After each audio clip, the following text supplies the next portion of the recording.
এটার এই সাইডে মাইনাস, এই সাইডে প্লাস, এটার এখানে মাইনাস, এখানে প্লাস, ঠিক আছে। আর এই এভিআর এভিএল এভিএফ এর ক্ষেত্রে আপনার মাঝখানে হলে গিয়ে মাইনাস আর উপরের দিকে হলে গিয়ে প্লাস, ঠিক আছে। মানে যেদিকে তীর চিহ্ন সেদিকটা হলে গিয়ে প্লাস, মানে আর মাইনাস তীর থেকে প্লাসে যাচ্ছে। মাইনাস থেকে প্লাসের দিকে যাচ্ছে, ঠিক আছে। এখন তাহলে আমরা যখন বসাবো এটাকে, মানে এটা যখন একটা ভেক্টর ডায়াগ্রামে যখন বসাবো, তখন করবো কি, আমরা সবগুলো মাইনাসকে একটা একটা পয়েন্টে নিয়ে আসবো। কেমনে? এই যে এটা হলে গিয়ে লিড 1 আঁকলাম আমি, এটা হলে গিয়ে লিড 1 আমার, ঠিক আছে। লিড 1 এর থেকে দেখেন, লিড 1 এর মাইনাস থেকে এটা হলে কি নিচের দিকে যেতেছে লিড 2, এটা কি লিড 2, হ্যাঁ ঠিক আছে, এটা লিড 2 নিচের দিকে যাচ্ছে। এই জিনিসটাকে এই কোণ করে আমরা আঁকি, এই কোণ করে আঁকলাম, একদম যেভাবে আছে অমন করে আঁকলাম। এটা হলে কি আপনার লিড 2, আর এটা যেতেছে কোথায় দেখেন, এইদিকে যেতেছে। তাহলে এইটাকেও আঁকলাম হলে কি এইভাবে, এটা হলে কি লিড 3। বুঝতে পারছেন তো? মানে এটা হলে সবগুলোর মাইনাস কমন দিকে আমরা টানলাম, এবং সবগুলোর প্লাসটা হলে কি নিচের দিকে, ভেক্টর ডায়াগ্রাম যেমন আঁকি আমরা। এখন এখান থেকে আমরা হলে কি এভিএফ এভিএল আর এভিআর বসাবো। এভিএফটা বসাইলাম, এভিএফটা আসবে হলে কি এদিকে এভিএফ, দেখাই যেতেছে এই যে মাইনাসটা এখানে আর প্লাসটা এখানে, তাহলে এভিএফ এর মাইনাসটা এখানে, প্লাসটা এখানে। এটা সাপেক্ষে এখন যদি এভিএল বসাই, এভিএলটা হলে কি এদিক থেকে উপরের দিকে যেতেছে, এখান থেকে এদিকে যেতেছে হলে কি এভিএল, আর এভিআরটা যেতেছে হলে কি এদিকে, এটা হবে হলে কি এদিকে কোথাও। বুঝতে পারছেন? মানে আগে আপনার এল ওয়ান আর L2 এর মধ্যে আগে কোণ ছিল হলে গিয়ে 60 ডিগ্রি করে, আর L2 আর L3 এর মধ্যে কোণ ছিল হলে গিয়ে 60 ডিগ্রি করে। তো এভিএফ আসাতে দেখেন কি হলো, L3 আর L2টা দুই ভাগ হয়ে গেল, দুই ভাগ হয়ে গিয়ে একটা পার্ট হলে গিয়ে 30 ডিগ্রি, আর একটা পার্ট হলে গিয়ে 30 ডিগ্রি।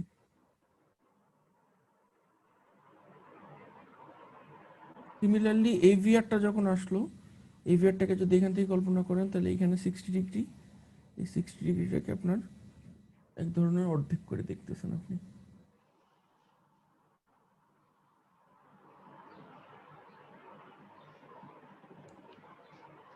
সবসময় যেন ভেক্টর ডায়াগ্রামের ছবি এঁকে নেবেন, ছবি এঁকে নিয়ে তারপর উত্তর দিবেন। আর আরেকটা কোশ্চেন যেটা ভুল হয়েছে, সেটা হলো গিয়ে আপনার অ্যাক্সিয়াল রিপোলারাইজেশন, এটা কোন ওয়েভের মধ্যে থাকে? আপনারা সবাই লিখছেন কোথায়, টি ওয়েভ, তাই না? এসটি নাকি জানা একটা ছিল এখানে। এসটি দিছেন বা টি দিছেন, এসটি দিছেন বা টি দিছেন, কিন্তু আমি ক্লাসের মধ্যে বলছিলাম যে আপনার এই এটা হলে কি পি, তারপরে হলে কি আপনার কিউআরএস কমপ্লেক্স, তারপরে হলে কি টি, তাই না? পি কিউ আর এস, আর এটা হলে কি টি। আমি বলছিলাম এইটা হলে কি অ্যাট্রিয়াল ডিপোলারাইজেশন, মানে কি আপনার হার্টের উপরের অংশ যেটা, হার্টের উপরের অংশ যেটা, এই উপরের অংশটা সংকুচিত হওয়া শুরু করছে। স্যার ফার্স্ট টাইম তো এটাই তো হয়। ডিপোলারাইজেশন মানে কি হইতেছে আপনার, ডিপোলারাইজেশন মানে অ্যাকশন পটেনশিয়ালটা নেগেটিভ থেকে পজিটিভের দিকে যেতেছে, পজিটিভে তাই না? যাচ্ছে। নেগেটিভ থেকে তার মানে সংকুচিত হচ্ছে তখন। তারপরে এই সংকুচিত তো হবে কখন, যখন এই যে এখানে এসএ নোড থেকে একটা সিগন্যাল তৈরি হবে, এটা তারপরে এভি নোডে পৌঁছাবে, তাই না? সিগন্যালটা যখন এভি নোডে পৌঁছাবে, তখন এভি নোডটা কি করবে, এই হার্টের যে দুই সাইড আছে, এই দুই সাইডে সিগন্যালটা ছড়ায় দেওয়ার চেষ্টা করবে। তখন কি করবে, হার্টের এই দুইটা সাইড সংকুচিত করবে, কিন্তু ওরা ওরা যখন সংকুচিত হইতে থাকবে, তখন কিন্তু আবার হার্টের এই অংশটা প্রসারিত হতে থাকবে, উপরের অংশটা প্রসারিত হতে থাকবে। তার মানে ওটা কি হইতেছে আপনার অ্যাক্সিয়াল যেই রিপোলারাইজেশন, অ্যাক্সিয়াল রিপোলারাইজেশন আর ভেন্ট্রিকুলার ডিপোলারাইজেশন দুইটা মোটামুটি একই টাইমে হয়। তো আমরা বলছিলাম যে এই যে কিউআরএস কমপ্লেক্স, এই কিউআরএস কমপ্লেক্সটা রিপ্রেজেন্ট করে হলো কি ভেন্ট্রিকুলার ডিপোলারাইজেশন, কিন্তু এটার মধ্যে আপনার অ্যাট্রিয়াল রিপোলারাইজেশন লুকায় থাকে, যেটা আমরা দেখতে পারি না। আর এটা হলে কি আপনার ভেন্ট্রিকুলার রিপোলারাইজেশনের জন্য, মানে ভেন্ট্রিকুলার ডিপোলারাইজেশন আর অ্যাট্রিয়াল রিপোলারাইজেশন একই টাইমে হয় অলমোস্ট, দুইটাই আপনার লুকায় থাকে হলে কি কিউআরএস কমপ্লেক্সের ভিতরে। তাহলে অ্যান্সার কি হবে sir? QRS complex Lorentz complex sir আমাদের ডিপোলারাইজেশন আর রিপোলারাইজেশন ওটা হচ্ছে বাজাই ফেলছে আমরা। ঠিক আছে, একটু মানে ভাইবার আগে আর একটু ভালো করে পড়েন, ঠিক আছে? স্যার এইটা মানে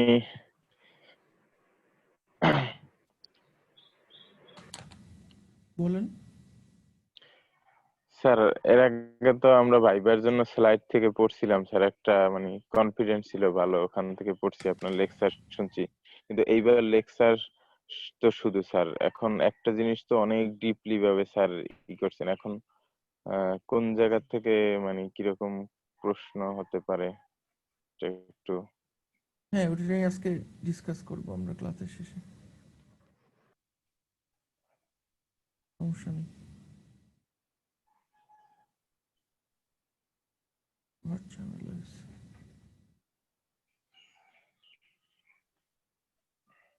আজকে আমরা যে জিনিসটা দেখবো সেটা হলো গিয়ে আপনার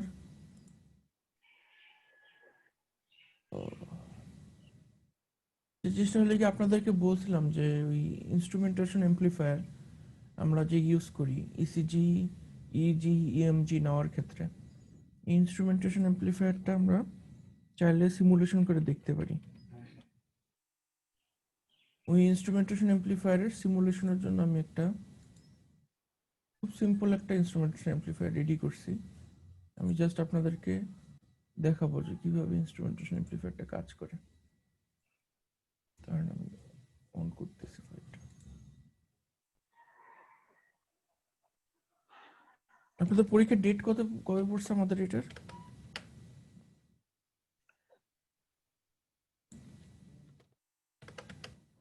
স্যার এই টপিকটা আর কি 25 তারিখ স্যার। 25 তারিখ? জি স্যার। আড়াইটার দিকে স্যার। শুক্রবার নাকি ওই দিন? শুক্রবার স্যার। দেখেন, এটা হলে গিয়ে একদম মানে সবচেয়ে বেসিক যে ইনস্ট্রুমেন্টেশন এমপ্লিফায়ার আপনাদেরকে যেটা দেখাইছি, ওই ইনস্ট্রুমেন্টেশন এমপ্লিফায়ারটাই এখানে সিমুলেট করা হয়েছে। এই ইনস্ট্রুমেন্টেশন এমপ্লিফায়ার আমরা জানি যে 3টা অপ অ্যাম্প দিয়ে আমরা ইনস্ট্রুমেন্টেশন এমপ্লিফায়ার তৈরি করি। এখানে 3টা অপ অ্যাম্প আছে, দেখেন 741, 3টা অপ অ্যাম্প।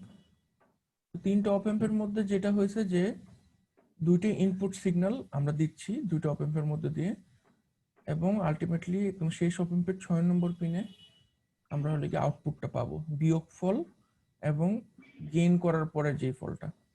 তাই এখানে যেটা করছি যে আমি জাস্ট সিমুলেট করার জন্য আপনার 2টা সাইনোসয়েডাল সোর্স ইউজ করছি। তো এইখানে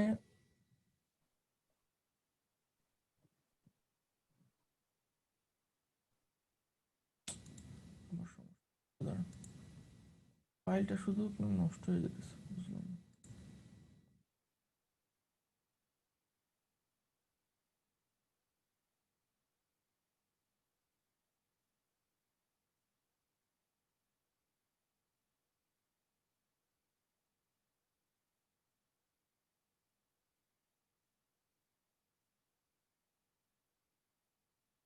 সাইনোসয়েডাল সোর্স ইউজ করছি শুধু। তো এই সাইনোসয়েডাল সোর্সের মধ্যে প্রথম যে সোর্সটা আছে, এই সোর্সটা হলে কি আপনার 1 volt, 1 volt pick R 2 volt peak to pick. 2 নম্বর যে সাইনোসয়েডাল সোর্সটা আছে এটা হলে গিয়ে 0.5 volt pick R 1 volt peak to pick. এখন মনে করেন এরকম আপনার আছে, রেজিস্ট্যান্সের কম্বিনেশন আছে। আপনারা কি বলতে পারবেন যে কতটুকু গেইন আশা করতে পারি আমরা? আরো কি মনে আছে অপারেশন এমপ্লিফায়ারের, সরি ইনস্ট্রুমেন্টেশন এমপ্লিফায়ারের গেইনের সূত্র মনে আছে? স্যার সেটা গেইনের তো সূত্র মনে কি হলো? নাই। কেমনে লিখি আমরা? V1/V2 V0 ডিভাইডেড বাই, এটা লাগে গেইন সমান সমান, মনে করেন, দেখেন পারেন নাকি মনে করতে। কিছুদিন আগে তো কুইজ দিলেন, কুইজের জন্য তো পড়া থাকার কথা ছিল। স্যার V0 = -RF/R1 পুরো ইনটু V0, V ইনপুট। না, আপনারা সকালবেলা ঘুমায় ঘুমায় ক্লাস করেন, আপনাদের মনে থাকে না? স্যার এই ক্লাসটা একটু মনোযোগ কম থাকে স্যার, এই জন্য অনেক ডিফিকাল্ট হয়ে যায়, এটা সত্যি কথাই স্যার। বুঝতে তো পারি আমি সেটা। সূত্র হলে কি 1+2r/rg। আর কোনগুলা আর rg কোনটা এটা বলতে পারবেন? স্যার আর হচ্ছে যে রেজিস্ট্যান্স যেটা থাকে, আর ওই আরজি হচ্ছে গেইন। এখানে তো অনেকগুলো রেজিস্ট্যান্স আছে, কোনটা আর আর কোনটা rg?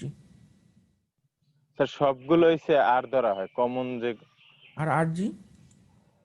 আর স্যার আরজি হচ্ছে গেইনের ফিডব্যাক সাথে যে রেজিস্ট্যান্স স্যার থাকে। ফিডব্যাকে যেটা আছে এটা নাকি? ফিডব্যাক দেখেন এই যেখানে রেজিস্ট্যান্স। r1 যেটা, এই r1টা হলে কি rg, মানে দুইটা ইনপুটের মাঝখানে যে কমন রেজিস্ট্যান্সটা এটা হলে কি rg, ঠিক আছে? আর বাকি সবগুলো রেজিস্ট্যান্স আমরা জেনারেলি একরকম ভ্যালু রাখার চেষ্টা করি হিসাবের সুবিধার জন্য। এখানে সবগুলোর ভ্যালু আছে 10k।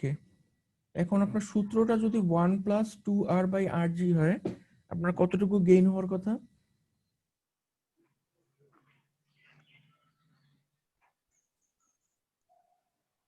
হিসাব করে বললেন তো কতটুকু গেইন হওয়ার কথা?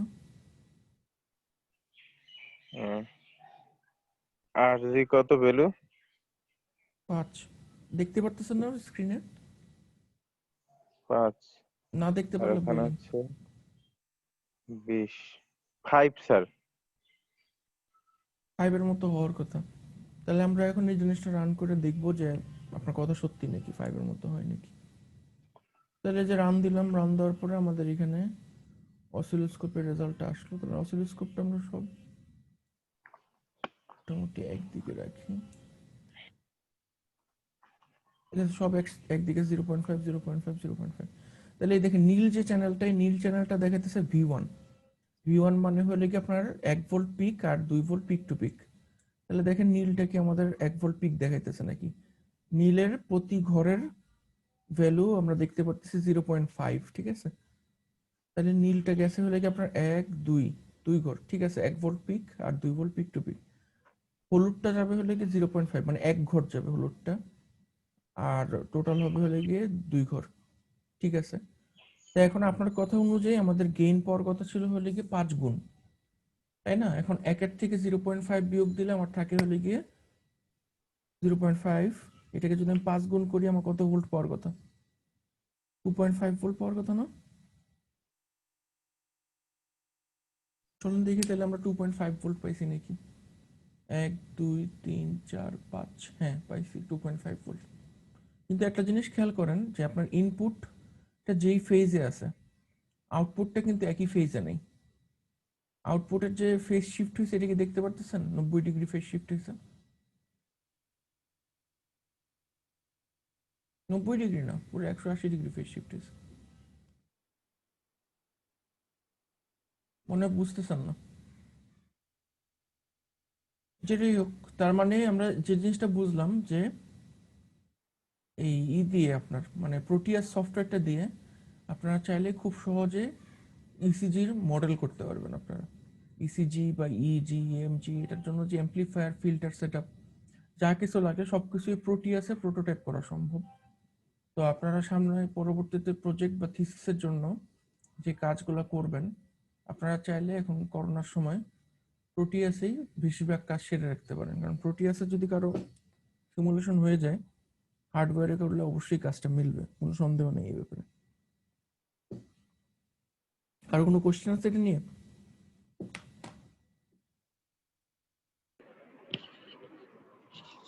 না স্যার।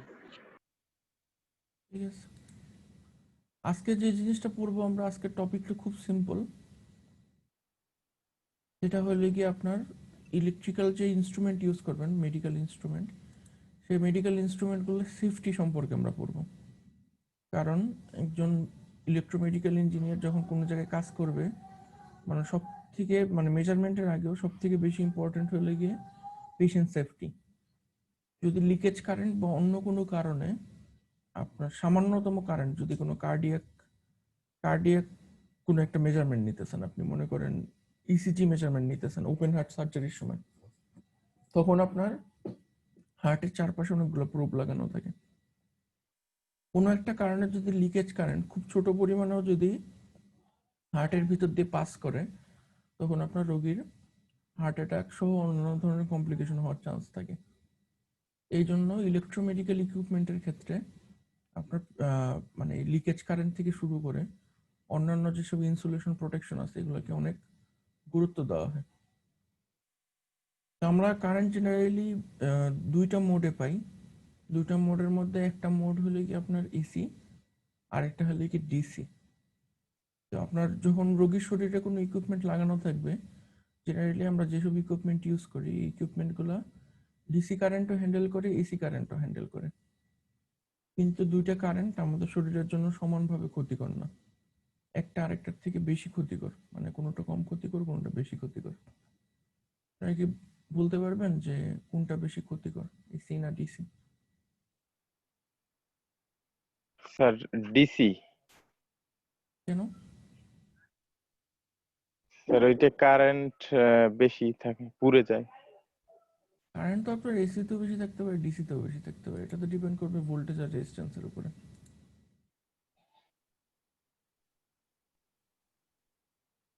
চিন্তা করে বলেন, আন্দাজে বলেন, চিন্তা করে বলেন যে কোনটা বেশি ক্ষতিকর মনে হয় আপনাদের কাছে, এসি নাকি ডিসি? মা কেন? আপনি যদি শরীরের ইটা চিন্তা করেন, গঠন চিন্তা করেন, আপনারা তো অলরেডি জানেন কোষ কিভাবে গঠিত হয়, আমরা এই ক্লাসে একবার ডিসকাস করছি। সেখান থেকে যদি চিন্তা করেন কোনটা বেশি ক্ষতিকর মনে হয়, এসি না ডিসি? আমারও ডিসি মনে হয়, ডিসি আপনারও কারেন্ট ডিসি মনে মনে হয়। হয়? কেন জি। আপনারা বলতেছেন যে ডিসির বেশি, কারেন্ট বেশি? না স্যার, ডিসির কারেন্টের জন্য না স্যার। তাহলে ডিসিতে তো স্যার কোনো অল্টারনেট করে না কারেন্ট, স্যার সরাসরি একবার ডিসিতে একভাবে যাইতে থাকে। দেখেন আমাদের কোষটা হলো কি এরকম, ঠিক আছে? কোষটা হলো কি স্যার এরকম, ডিসিতে মূলত ফ্রিকোয়েন্সি নেই আর কি। ডিসিতে ফ্রিকোয়েন্সি নেই, ঠিক বলছেন। তো এরকম কোষ থাকে আমাদের, এই কোষটা তৈরি হয় আমরা বলছিলাম লিপিড মেমব্রেন দিয়ে তৈরি হয়। লিপিড হলে কি এক ধরনের তেল বা চর্বি, যেটাই বলেন আপনি, ডাইলেকট্রিক ম্যাটেরিয়াল আর কি। কোষ তৈরি হয়, ঠিক আছে। আর কোষের ভিতরে থাকে পানি, আমরা জানি 70 ভাগের বেশি পানি থাকে।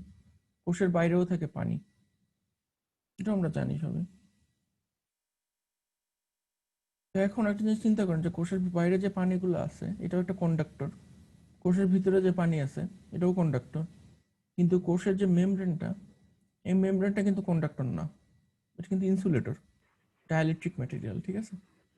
তাহলে এটা দেখেন কিসের সঙ্গে তুলনা করা যায়, এটাকে একটা ক্যাপাসিটরের সঙ্গে ক্যাপাসিটর। তুলনা। ক্যাপাসিটর। এটা আপনাদেরকে আগে বলা হয়েছে অনেকবার, ক্যাপাসিটরের সঙ্গে তুলনা আর করা এটা যায়। স্টোর হয় ডিসি, এর জন্য এটা এটার ভিতর দিয়ে ডিসি যেতে পারবে না, ডিসি যদি যেতে চায় এটা দেখাবে ওপেন সার্কিট, ডিসির জন্য এটা হবে ওপেন সার্কিট। আর একটা নির্দিষ্ট ফ্রিকোয়েন্সির এসি সিগন্যালের জন্য এটা হবে শর্ট সার্কিট। বুঝতে পারছেন? এটা তো জানেন আপনারা, ক্যাপাসিটরের বৈশিষ্ট্য জানেন। ডিসির ক্ষেত্রে কি হবে, মনে করেন আপনার একটা ব্যাটারি আছে, এরকম একটা ব্যাটারি আছে, ব্যাটারিটার এই সাইডে প্লাস এই সাইডে মাইনাস। এখন আপনি তার নিলেন এখান থেকে একটা তার নিলেন, নিয়ে আপনি হাতের মধ্যে বসাইলেন, মনে করেন এটা আপনার আঙ্গুল, এখানে আপনার আঙ্গুলের মধ্যে দিলেন। আপনাদের কি মনে হয় কোনো কিছু টের পাবেন, কিছু হবে? বড় ভোল্টের ব্যাটারি মনে করেন, অনেক বড় ভোল্ট, লেড অ্যাসিড ব্যাটারি আছে যেগুলি আমাদের বড় বড় 12 ভোল্টের ব্যাটারি। না স্যার, কিছু ফিল হবে না স্যার। ফিল হবে যদি খুব কাছাকাছি নিয়ে আসেন, মানে এই তারগুলোকে যদি খুব কাছাকাছি নিয়ে আসেন, তাহলে যেটা হবে যে এই জায়গাটাতে আপনার গরম হয়ে যাবে, আই স্কোয়ার আর লস হবে একটা। জি জি তো স্যার। গরম হয়ে যাওয়ার কারণে আপনার লোকাল স্কিন আলসার, হতে পারে বেশিক্ষণ পুড়ে গেলে, অথবা জাস্ট সামান্য ব্লিস্টারিং হবে আর কি, ফোসকা পড়ে যাবে। মানে হবে কি, জাস্ট হাতের যে উপরের অংশটুকু আছে, হাতের উপরের অংশটুকুর মধ্যে আপনার যে পানিটা আছে, ময়েশ্চার আছে বা ঘাম আছে যেটাই হোক, ওইটার কারণে মানে একটা ডিসি কারেন্ট পাস করতে পারবে লোকালি, কিন্তু এই কারেন্টটা আপনার শরীরের ভিতরে যেতে পারবে না, শরীরের ভিতরে যাওয়ার কোনো সুযোগ নেই, বাইরের থেকে ক্ষতি করে দিয়ে চলে যাবে আর কি। তো ওটার জন্য ক্ষতিটাও হবে হলে গিয়ে কম ডিসির কারণে। ডিসি তো শরীরের ভিতরে ঢুকতে পারতেছে না। আমার মেইন সেন্সিটিভ জিনিস হলে কি হার্ট, হার্টের মধ্যে ইলেকট্রিক্যাল রিদমটা বজায় রাখাটা আমাদের জন্য জরুরি। তো হার্টের মধ্যে কোনো কিছু পৌঁছাইলে তখন ওই লেগে ঝামেলা, কারণ একটা ইলেকট্রিক্যাল সিস্টেমের মধ্যে যদি বাইরের থেকে আরেকটা ইলেকট্রিক্যাল ইন্টারফারেন্স আসে, তখন ও গোলমাল করে ফেলবে, হিসাব নিকাশি গোলমাল করে ফেলবে, তখন একটা ঝামেলা হবে, বড় ধরনের ঝামেলা হবে। এসির ক্ষেত্রে যে জিনিসটা হয়, এসিটা আপনার শরীরের ভিতরে প্রবেশ করতে পারে, এবং আপনি যদি হার্ট অ্যাটাকের ভয়টা দেখেন, যে মানে কোন জায়গাতে আপনার হার্টের ফেলিয়ারের সম্ভাবনা বেশি। এই সাইডে ফ্রিকোয়েন্সি আর এই সাইডে হলে কি মাইক্রো এম্পিয়ার কারেন্ট যদি আমরা ধরি, তাহলে আপনি এরকম একটা কার্ভ পাবেন। তার মানে আপনার ক্ষতির পরিমাণটা এই জায়গাটার মধ্যে সবচেয়ে বেশি। এই জায়গাটা হলে কি 50 থেকে মোটামুটি 60 হার্টজের মতো। এই জায়গাটাতে ক্ষতি সবচেয়ে বেশি। মানে ক্ষতি বেশি এটা কেমনে বুঝলাম, মানে এই জায়গাতে আপনার যদি এই পরিমাণ মাইক্রো এম্পিয়ার কারেন্ট হার্টের ভিতর দিয়ে পাস করে, এটা মোটামুটি আমি যতদূর জানি 75 মাইক্রো এম্পিয়ারের মতো। এই পরিমাণ কারেন্ট যদি আপনার হার্টের ভিতর দিয়ে পাস করে, তাহলে আপনার হার্টের রিদমে বিঘ্ন করতে পারে, হার্ট অ্যাটাক হতে পারে। কিন্তু এই ফ্রিকোয়েন্সিটা আস্তে আস্তে যত বাড়বে, তত আপনার বেশি মাইক্রো এম্পিয়ার কারেন্ট লাগবে, আর ফ্রিকোয়েন্সিটা যত কমবে, তত আস্তে আস্তে বেশি মাইক্রো এম্পিয়ার কারেন্ট লাগবে। কিন্তু ঠিক এই জায়গাটাতে আপনার অনেক কম কারেন্টই হার্টের সমস্যা হতে পারে। এই জন্য আমাদের এসিটা হলে কি ডিসির থেকে বেশি ক্ষতিকর। এসিটা ডিসির থেকে বেশি ক্ষতিকর। সবাইকে বুঝতে পারছেন? এসির কারণে নাম্বার অফ প্রবলেম হতে পারে। একটা প্রবলেম হতে পারে যে আপনার এই হার্টের রিদম বন্ধ হয়ে গেছে, মানে হার্ট অ্যাটাক হয়েছে। সিমিলারলি এটার সঙ্গে সঙ্গে আপনার হইতে পারে যে লাংস ঠিক মতো কাজ করতেছে না, হার্টের সঙ্গে রিলেটেড। তখন আপনার কি হয়, ঠিক মতো অক্সিজেনেশন হয় না। তো কিছুক্ষণ যদি এরকম থাকে যে আপনার হার্ট বন্ধ হয়ে গেছে, অক্সিজেনেশন হইতেছে না, তাহলে আপনার ব্রেইনের মধ্যে সেলগুলো নষ্ট হয়ে যায়, পার্মানেন্টলি রোগী কোমাতে চলে যেতে পারে বা মারা যেতে পারে। আজকে এই জন্য আমরা যে জিনিসটা দেখবো সেটা হলো গিয়ে হার্টের, হার্ট না, মানে রোগীর শরীরের কোথায় আপনার ইলেকট্রোড কানেক্টেড, এটার উপর ডিপেন্ড করে আমরা ইকুইপমেন্টগুলোকে কতগুলা ক্যাটাগরিতে ভাগ করি। আমরা আজকে দেখবো যে ওই ক্যাটাগরিটা কি কি কি ক্যাটাগরি।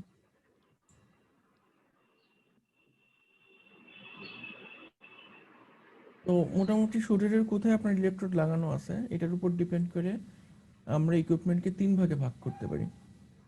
প্রথম ভাগটার নাম হলে গিয়ে, প্রথমটা হলে গিয়ে বি টাইপ। বি টাইপ হলে গিয়ে আপনার বডির কোথাও কোনো কিছুর সঙ্গে আপনার ডাইরেক্ট কানেকশন নেই, মেশিনের ডাইরেক্ট ইলেকট্রিক্যাল কানেকশন নেই। ইকুইপমেন্ট আপনি ইউজ করতেছেন কিন্তু এটা বডির সঙ্গে ইলেকট্রোডটা কানেকশন করা নেই। এটি কোন ধরনের ইকুইপমেন্ট? মনে করেন আপনার সার্জারির সময় যে লাইটগুলো ইউজ করেন, বা মনে করেন MRI machine, CT scan machine, এগুলোর সঙ্গে কিন্তু রোগীর শরীরের ডাইরেক্ট কোনো ইলেকট্রিক্যাল কানেকশন নেই। আপনারা যদি চিন্তা করে দেখেন, মানে এমআরআই বা সিটি স্ক্যান মেশিনের ভিতরে জাস্ট রোগীকে রাখতেছেন, ওখান থেকে ম্যাগনেটিক ফিল্ড বা এক্স রে রোগীর শরীরের ইমেজ নিতেছে। তারপর সার্জারির সময় যে লাইট টাইট এগুলো ইউজ করতেছেন, এগুলো কিন্তু জাস্ট রোগীর শরীরে আলো দিতেছে, কিন্তু শরীরের সঙ্গে কোনো ইলেকট্রিক্যাল কানেকশন নেই। ওগুলো হলে কি আপনার বি টাইপ ইকুইপমেন্ট, এগুলোর সঙ্গে শরীরের কোনো ডাইরেক্ট কানেকশন নেই ইলেকট্রিক্যাল। আরেকটা ধরনের ইকুইপমেন্ট আছে লাগে বিএফ, এই যে 2 ধরনের ইকুইপমেন্ট, এটা হলো কি body floating type. Body floating type মানে হলো কি এটা শরীরের সঙ্গে আপনার প্রোব লাগানো আছে, শরীরের সঙ্গে ইলেকট্রোড লাগানো আছে, কিন্তু হার্টের মধ্যে কোনো ইলেকট্রোড লাগানো নেই, হার্টের কাছে কোনো ইলেকট্রোড লাগানো নেই। ওটাকে আমরা বলি হলো BF type equipment, body floating. এগুলি কোন টাইপের ইকুইপমেন্ট? আপনার যেমন মনে করেন নিতেছেন, আপনি ইসিজি নিতেছেন, তারপরে হলে কি ইইজি নিতেছেন, বা মনে করেন আপনার যে বেডের পাশে যে মনিটরগুলো লাগানো থাকে, যেটার মধ্যে সবসময় আপনার ইসিজি বা অন্য কিছু দেখায়, ওগুলা, এগুলো হলে কি আপনার বিএফ টাইপ ইকুইপমেন্ট, মানে শরীরের সঙ্গে ইলেকট্রোড লাগানো আছে ঠিকই, কিন্তু এটা আপনার হার্টের মধ্যে ডাইরেক্ট কোনো ইলেকট্রিক্যাল কানেকশন নেই। আর ফাইনালি যেটা আছে সিএফ, সেটা হলে গিয়ে কার্ডিয়াক ফ্লোটিং। এটা হলে গিয়ে আপনার একদম হার্টের মধ্যে আপনার প্রোব লাগানো আছে। যখন আপনার হার্ট সার্জারি করে তখন হার্টের মধ্যে প্রোব লাগানো থাকে। তারপর আপনার যখন ডায়ালিসিস করে, ডায়ালিসিস করার সময় হার্টের মধ্যে প্রোব লাগানো থাকে। তারপর আপনার বিভিন্ন ধরনের পেস মেকার যখন বানানো হয়, পেস মেকারের মধ্যে হার্টের মধ্যে প্রোব লাগানো থাকে। ওগুলো হলো কি আমাদের সিএফ টাইপ ইকুইপমেন্ট, ঠিক আছে? তো এই ধরনের ইকুইপমেন্ট, ডিফারেন্ট ডিফারেন্ট ইকুইপমেন্টের জন্য আমাদের ডিফারেন্ট টাইপের প্রিকশন নিতে হয়, যে রোগীর শরীরে ইলেকট্রিসিটি পাস হওয়ার সম্ভাবনা আছে। তো এটার জন্য বিভিন্ন ধরনের প্রিকশন নিতে হয়। তো আমরা যদি ফার্স্টে ডিসির ক্ষেত্রে যদি চিন্তা করি, ডিসির ক্ষেত্রে প্রিকশনের কথা যদি চিন্তা করি, মনে করেন আপনার রোগীর শরীরে আপনি ইলেকট্রোড বসাইছেন। তো এই যে আমরা ইলেকট্রোডগুলো বসাইলাম, ইলেকট্রোড গুলো থেকে কিন্তু আমাদের ইনস্ট্রুমেন্টেশন অ্যাম্প্লিফায়ারে এরকম একটা কানেকশন আসবে, তাই না? আমরা জানি ইনস্ট্রুমেন্টেশন অ্যাম্প্লিফায়ারের এখানে আপনার যে অপ এম্পটা আছে এই অপ এম্পের মধ্যে দিয়ে আমরা কানেকশনটা আর পরের একটা অপ এম্পে নিব, তাই না? এখন এই অপ এম্পে এখানে তো এক সাইডে ডিসি একটা পাওয়ার দেওয়া আছে, +6 ভোল্ট আর -6 ভোল্ট। কখনো তো এমনও হইতে পারে যে অপ এম্পের কোন একটা কারণে এই যে পাওয়ার লাইনের যেই বায়াসটা, এই বায়াসটা আমার লিক করে রোগীর শরীরের দিকে যাচ্ছে। এরকম হওয়ার চান্স থাকেই, রিস্ক থাকেই যে এখানে যে রেলটা ইউজ করছেন এই রেলটা কোনোভাবে শর্ট হয়ে গেছে, শর্ট হয়ে এটা রোগীর শরীরের দিকে যাচ্ছে। তো আমরা কি করি, জেনারেলি ডিসি ব্লকিং এর জন্য আমরা এখানে একটা ক্যাপাসিটর লাগাই দিই। এখানে যদি একটা ক্যাপাসিটর থাকে, ক্যাপাসিটর সবসময় আপনার ডিসি ব্লক করবে। তো ডিসি যদি ব্লক করে তাহলে আপনার রোগীর শরীরে লিকেজ কারেন্টটা, ডিসির যে লিকেজ কারেন্টটা সেটা যেতে পারবে না, যদি রোগীর শরীরে ডাইরেক্ট প্রোব লাগানো থাকে। সবাই কি বুঝতে পারছেন? আমরা জেনারেলি ক্যাপাসিটর দিয়ে ডিসি ব্লক করে থাকি। তো ডিসি ব্লক করাটা খুব ইজি, ডিসি ব্লক করতে আমাদের তেমন কোনো সমস্যা হয় না, জাস্ট ক্যাপাসিটর দিয়ে কানেকশনটা নিলেই হয়। মেইন সমস্যাটা হয়ে গেলে কি আপনার এসির ক্ষেত্রে, এসির ক্ষেত্রে সমস্যাটা হলে কি এসি সব জায়গাতে আছে, মানে আপনার যে জায়গাতে পাওয়ার লাগাচ্ছেন সেই জায়গায় এসি, চারপাশে সব জায়গায় এসি। সো এসির ক্ষেত্রে আপনার মানে লিকেজ হওয়াটা চান্স বেশি, কারণ পাওয়ার লাইনে কোনো ক্ষতি হলে আপনার লিক হওয়ার চান্সও বেড়ে যায়। তো এসি আমরা ব্লক করি কিভাবে? এসি আমরা ব্লক করি সিম্পলি একটা আর্থিং এর মাধ্যমে, মানে চারপাশের যে কেসিংটা আছে আমরা এই কেসিংটাকে গ্রাউন্ড করে দিই। মনে করেন এটা আপনার ইসিজি অ্যাম্প্লিফায়ার, রোগীর শরীরে আপনি ইসিজিটা লাগাবেন, তখন আমরা কি করি, এটার ইসিজি যে ইনক্লোজারটা আছে, মেটালের বক্স আছে, ওই বক্সটাকে আমরা গ্রাউন্ড করে রাখি। গ্রাউন্ড করে রাখলে কি সুবিধা হয়, যে মনে করেন আপনার এখানে সিস্টেমের মধ্যে কোনো একটা ফল্ট হয়েছে, কোনোভাবে শর্ট হয়ে গেছে, কোনো একটা জায়গায় শর্ট হয়ে গেছে, তা আপনি মনে করেন গ্রাউন্ড করা নাই, আপনি ইসিজি মেশিনটাতে হাত দিয়েছেন, তখন আপনার কি হবে, এই যে ফল্টের কারণে যে কারেন্টটা হয়েছে এই কারেন্টটা আপনার শরীরের মধ্যে দিয়ে গ্রাউন্ডে চলে যেতে পারবে। কিন্তু ইসিজির ইনক্লোজারটা যদি গ্রাউন্ড করা থাকে তাহলে এই ফল্ট যেটা হবে, তো দেখবে আপনার শরীর দিয়েও যেতে পারে, এখান দিয়েও যেতে পারে। কিন্তু এইখানে তো পিওর কপারের ওয়্যার, তো এখানে রেজিস্ট্যান্স অনেক কম, এখানে রেজিস্ট্যান্স বেশি। সো ও করবে কি, সবসময় এই লাইন দিয়ে যাবে, আপনার ভিতর দিয়ে যাবে না। এই জন্য আমরা বাসা বাড়িতে বিভিন্ন ইলেকট্রিক্যাল ইকুইপমেন্ট ইউজ করলে দেখি যে মেটাল কেসের উপরে হাত দিলে আমরা শক খাই।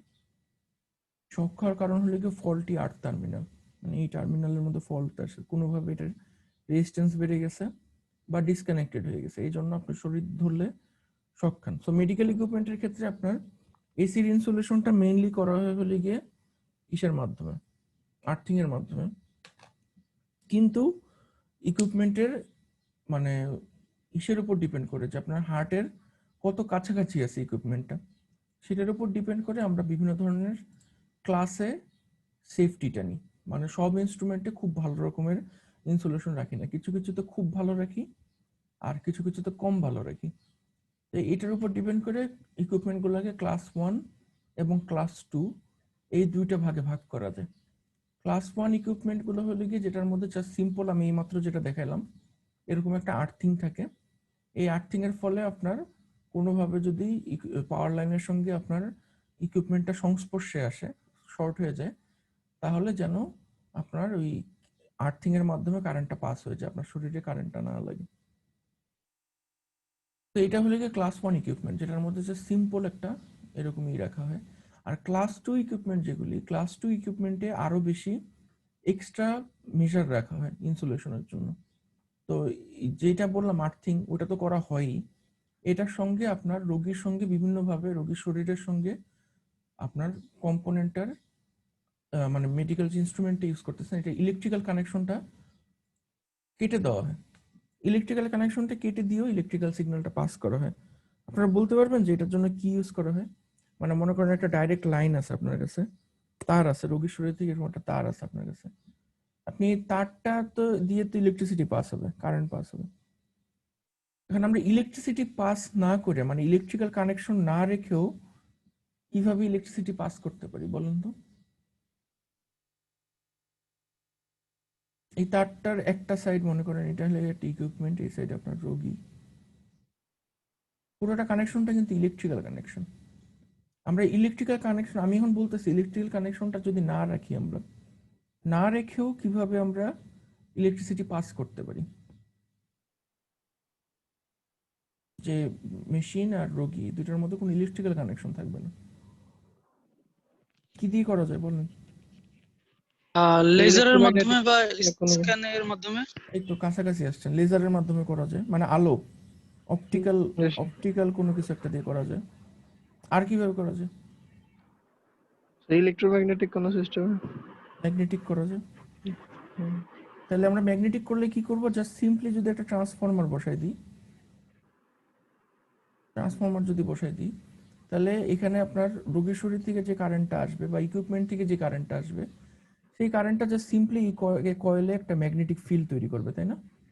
এই ম্যাগনেটিক ফিল্ডের কারণে এখান থেকে একটা কারেন্ট যাবে। তো রোগীর শরীর আর ইকুইপমেন্টের মধ্যে কিন্তু কোনো ইলেকট্রিক্যাল কানেকশন রইল না, আমরা মাঝখানে ইলেকট্রিক্যাল কানেকশনটা নষ্ট করে দিলাম, মাঝখানে আমরা ম্যাগনেটিক কাপলিং করে দিলাম।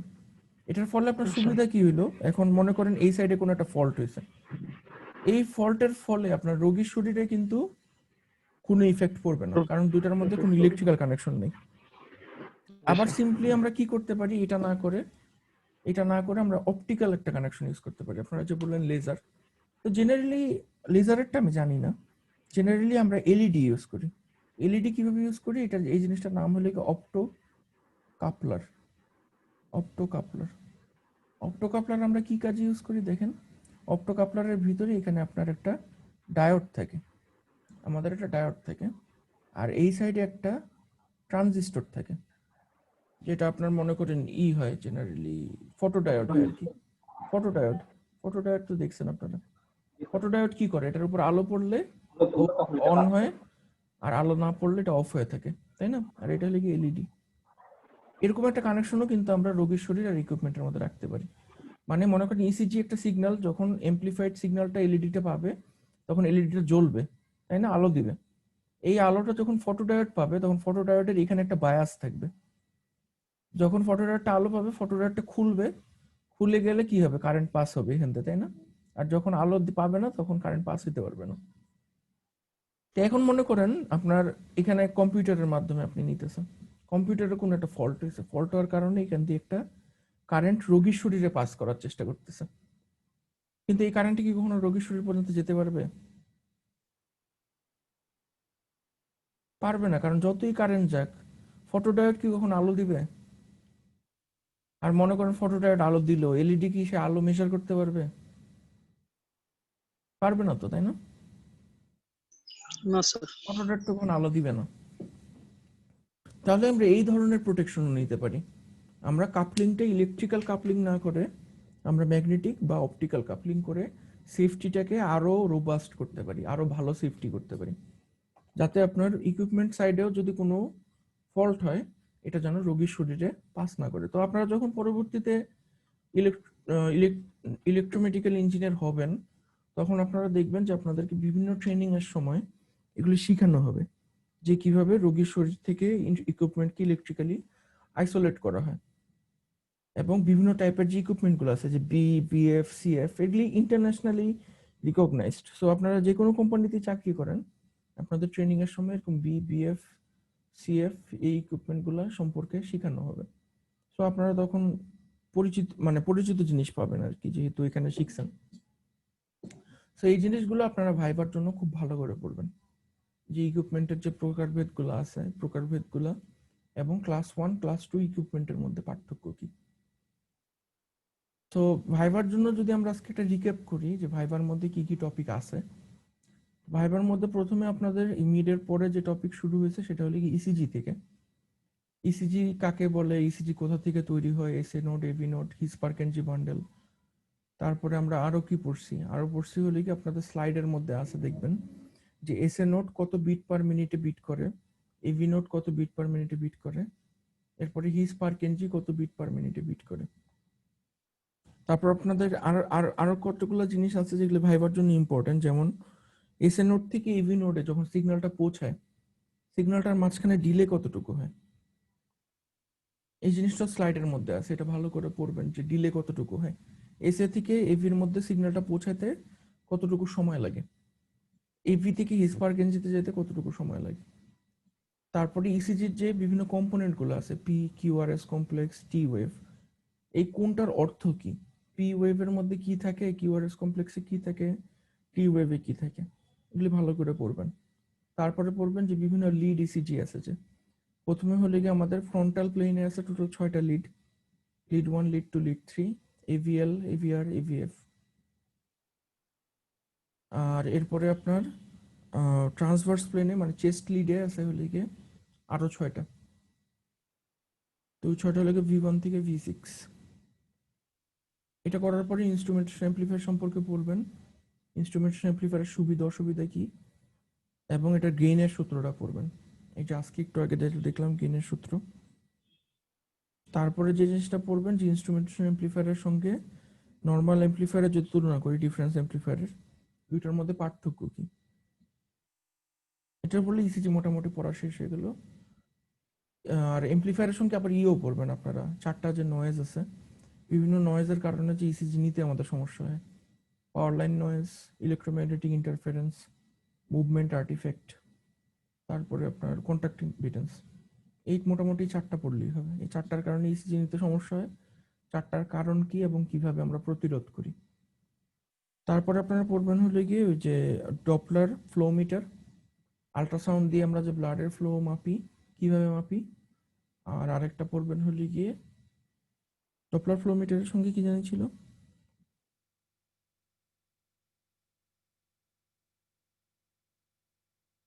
Blood pressure, blood pressure measurement, blood pressure আমরা কিভাবে মাপি, ল্যামিনার ফ্লো কি, টার্বুলেন্ট ফ্লো কি, করটকফ সাউন্ড কাকে বলে, সিস্টোলিক ডায়াস্টোলিক প্রেশার কি,